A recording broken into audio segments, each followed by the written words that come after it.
Imagine walking into a doctor's office with a knee that is swollen, red, and in agonizing pain.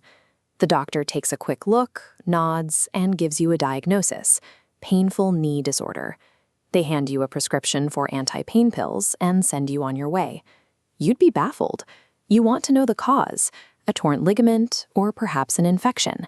In that room, the symptom became the diagnosis. This circular logic is the exact user experience for millions of people navigating the modern mental health system. For 40 years, we have relied on a mechanical narrative, the idea that mental distress is a biological malfunction. It treats the brain like a machine with a grinding gear or a car running low on oil. But the data doesn't support the metaphor. Despite billions of dollars spent on high-tech neuroimaging and genetic research, science has failed to find a single reliable biological marker that distinguishes one psychiatric diagnosis from another. There is no blood test for depression, no brain scan for anxiety.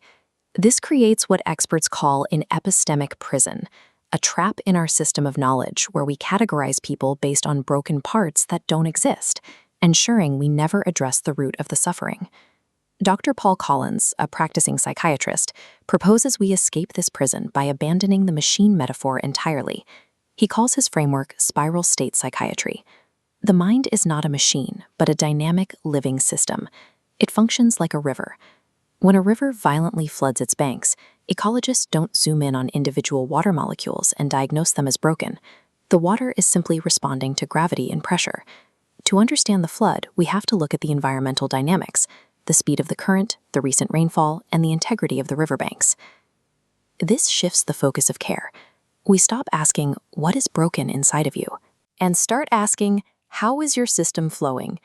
To turn this metaphor into a clinical tool, Dr. Collins uses the emergence equation.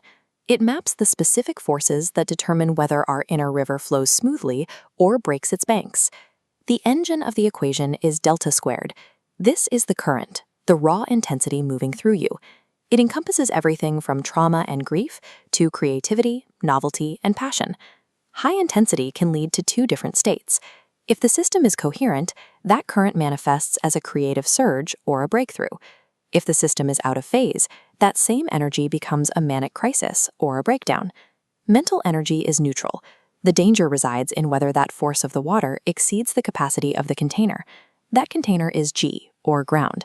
This represents the riverbank: your physical safety, financial security, sleep, and the regulation of your nervous system.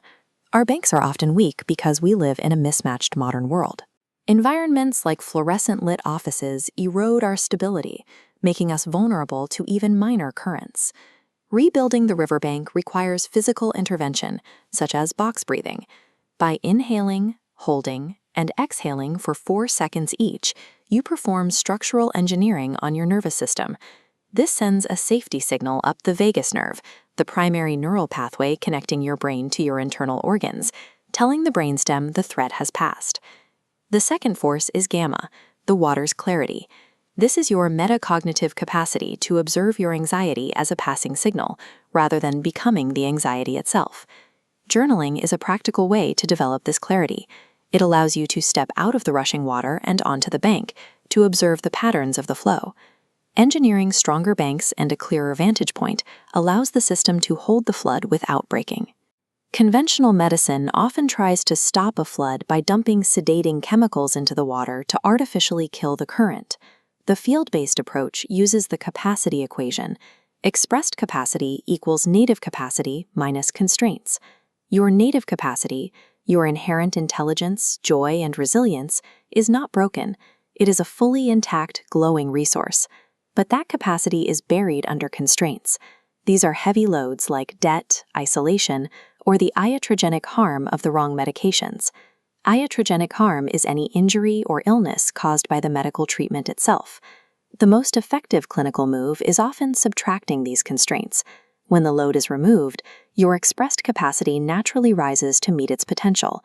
Focus on building your daily container, observing your signals, and identifying the constraints you can remove from your life. You are not a broken machine that needs fixing. You simply need to clear the debris from your river.